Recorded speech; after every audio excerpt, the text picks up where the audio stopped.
I always love the feeling where I'm looking for an anime to watch and I find a banger I didn't expect to love. I have been covering superhero stuff for like the past month, and for me not to get burnt out or sick of the genre in general, I do stuff on the side like to play video games or watch some anime. This time I wanted something short, something not too crazy, something I could finish within a few episodes. And there it was, staring right at me, begging to give it a try. And so I did. With this kind of short season anime, if I want to give it a try, I like to watch only the first 2 episodes at most to see if I actually like it. And this anime intrigued me at the very first episode. And I feel like that's what's most important with these kind of anime. The first episode really says a lot about the show. It's like your first impression and the need to make it count. For example, anime like Attack on Titan and Jujutsu Kaisen got me hooked with the very first episode, which says a lot about them looking at their popularity now. Which makes me wonder, why aren't more people talking about this anime? Or don't people know about this anime's existence? Is it overrated or is it trash that only I like? I don't get it. Or maybe I'm just not looking at the right places. But I believe it flew under everyone's radar for some reason because people aren't talking about it enough. What is this anime then? What is the classroom or the elite?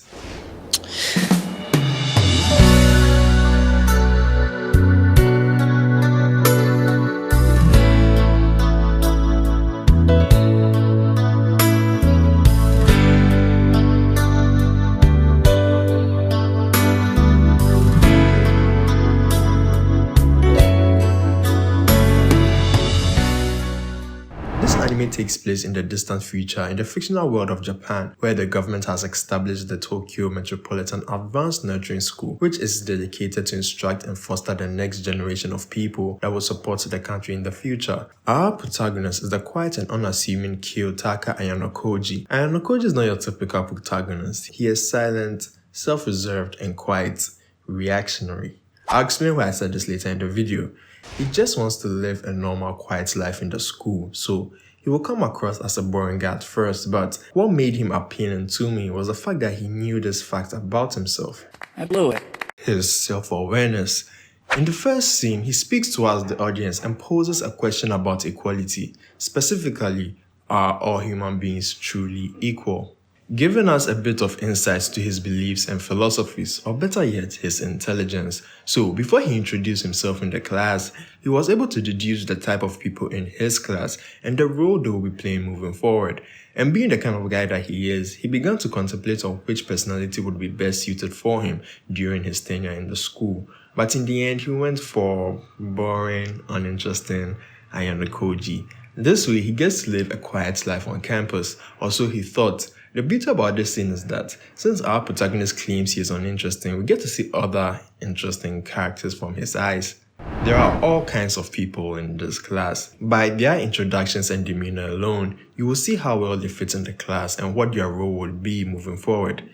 There's an old Japanese saying, every man has 3 faces. The face he shows the world, the face he shows his closest family and friends, and the face he never shows anyone. That is the truest reflection of who he is. Some put on a mask to fit in or to make people like them for various reasons. Maybe they might not like themselves, so they pretend to be someone else, someone more likable. And there are others who don't fare well socially for different reasons, one of which being afraid of attachment, so they put up a wall or a front about being goal-oriented. Maybe deep down, they are afraid to get hurt, I don't know. Nevertheless, it was quite a beautiful introspective of the question of who am I really, or how well do I know myself? In the first episode, we were greeted with a quote which read, "What is evil? Whatever springs from weakness, F.W. nature, the Antichrist." Every episode has a quote which I believe carries a connotation that relates to an event that happens in the same episode. Literally, in the first scene of the anime,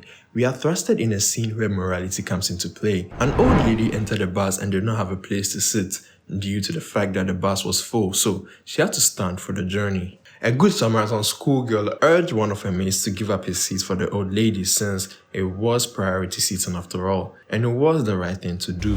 Normally, one would get up and give up the seat to the old lady, but this guy's reply was fascinating to say the least. He claimed that there was no law that required him to give up his seat. After all, he probably paid his dues for the ride. Why must he sacrifice his comfort for the old lady? But she tried to convince him that it was the right thing to do, since the old lady was even struggling to stand properly. He then retorted by saying he wasn't the only person on the bus, and anyone else on the bus could have relinquished their seat for her. So, by his logic, she tries to appeal to the others on the bus to give up their seats for the old lady, seeing that he won't budge. Therefore, showing you the true and ugly nature of people as you see them trying to uncomfortably mind their business. Fortunately or unfortunately, the tension and the guilt were all too much for this one woman who decided to give up her seat for the old lady, showing us how truly fickle our morality is. This scenario alone got me like, whoa, this is some pretty deep stuff. Moving on. The school gives the students a high degree of freedom in order to closely mimic real life. They are also given 100,000 points, which is like their currency to spend on their personal needs. But their connection to the outside world is severely restricted. This amount is then topped up every month, meaning students can afford to buy a lot more things than their essential needs, causing the students of class 1D to become complacent as the days go by, due to the fact that the points kept getting renewed every month, not even once considering if there was a catch or if their situation was too good to be true. On May 1st, everything changed. The students of class 1D were allocated their points of the month, which was all totaled to the staggering amount of 0 points. Baffled and confused, they began to retaliate and complain about their current situation. But there was nothing they could have done. They never did question how they were entitled to so much money. They didn't care about the concept of the points they received and how they could gain more because they believed that their points would just get renewed. Hence, they became complacent, tardy, and indolent. They could care less about the classes they took because it didn't seem to affect anything, and the day of reckoning finally came. The grace period was over. They now have to finally earn their points, and they finally need to become an elite classroom. Bruh, like I said, the first episode needs to make an impression on you. And having us believe this was a kind of slice of life school anime to lure us into a false sense of security was pretty genius if you ask me, only for them to pull the rug out from underneath us to reveal a riveting psychological thriller. But then again, the whole anime is kind of genius in my opinion. It still kind of has that slice of life thing going for it, but not without consequences. They now have to go through and conquer certain trials and activities in order to achieve the title of Class 1A. Remember at the beginning of the video, I said that Ayanokoji was a reactionary character. Yeah, I might be wrong about that. Let me explain. Ayanokoji is very, very smart. We are talking about 1000 level IQ plays here, and he puts on a facade of being uninteresting and being an average guy, but he really isn't. We aren't shown exactly what happens in his past for him to become the way he is now. We are just given some slight hints and moments to see he didn't particularly have a normal upbringing. So, he decides to hide his talents and skills, using his intelligence only when it's necessary, and diverts all praise to someone else to keep up his low profile thing he has going on. Similar to the message in the title of the second episode, which states, "It takes great power and skill to conceal one's talent and skill." Reflections and sentences of moral maxims.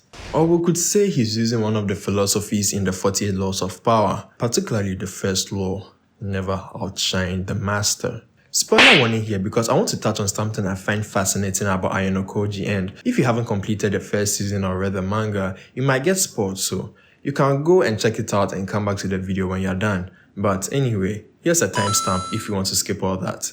Okay, let's get back to it. I may not be smart enough to see what Ayanokoji is doing. Maybe I'm giving him too much credit or blowing it out of proportion, I don't know, but I really don't get him. With his abilities, he can quickly ascend to Class A. Why doesn't he? Why does he decide to keep up the charade of being the average student? What is his angle here? Is he actually playing the long game to hide his abilities and strike at the appropriate time? Or does he really want a normal school life? That's why he tries to keep a low profile. When he stated at the end he didn't consider Suzune Horikita as a friend, I was honestly shocked. Heartache. Because I was even shipping them in my head, thinking she would open up to him in the future. So, what does he want truly? What is his goal? His end game? For all we know, he could be misleading us because he's an unreliable narrator and a master manipulator. Or maybe I'm giving him too much credit and it's not that deep. And because of this, my confusion reached its peak at the end of the first season. His homeroom teacher was watching a play about Icarus, the boy who flew too close to the sun, which I believe was a sort of allegory to Ayanokoji due to the fact that he was able to save his class in that Vacation Island act. He will fly too close to the sun and burn his wings. So, in order to retain his freedom, he must use his skills to get them into class 1A. She knows about his hidden genius, but to what extent, we don't know. But he refuses to do so, and I don't know why. Unlike Icarus, he claims he's not as ambitious as to challenge the sun. If so, then what exactly is his angle then? Is he playing a game even we are unaware of? If you do know and understand it better, let me know that in the comment section. No spoilers please, just vague answers. Maybe I'm overthinking it and it's not that serious. Because he is starting to get noticed by the higher ups, even though he doesn't want all the attention. Or maybe it's all part of his plan. Well, I guess we have to wait and find out since the second season is currently airing. Or you could pick up the manga and get caught up with it if you can't wait. Personally, I will wait till it's over to binge it because I wouldn't stand it if I'm watching and I have to wait for the next episode to see what happens. It will make me go crazy and read the manga because I'll be creating all types of crazy scenarios in my head, which will just leave me frustrated anyway. If you want to give it a try, I would recommend it dubbed. Boo this man! Wait, hear me out. I'm a champion for sub anime. I prefer sub for most anime, preferably the popular ones, except Dragon Ball, but that's a story for another time. But generally, I prefer sub anime since it captures the mood and feel of the anime well, but this anime is not that serious. It's just full of conversations and mind games, and you won't be doing yourself any favors if you watch the sub, especially if the translations aren't good. Trust me, it doesn't take away from the experience. I have watched it in both languages, and honestly, due to the mind games and 1000 IQ plays, I prefer the dub so that I can follow the story, especially when they're speaking fast. But in the end, it's your choice, and this was just a suggestion. But with that said, remember to check out this anime. Like the video and subscribe. You will really be helping me out by doing so. And if you have watched it, let me know your thoughts about Ayanokoji down in the comments. Share the video with your friends to get them talking about this anime, and as always, remember to keep moving forward.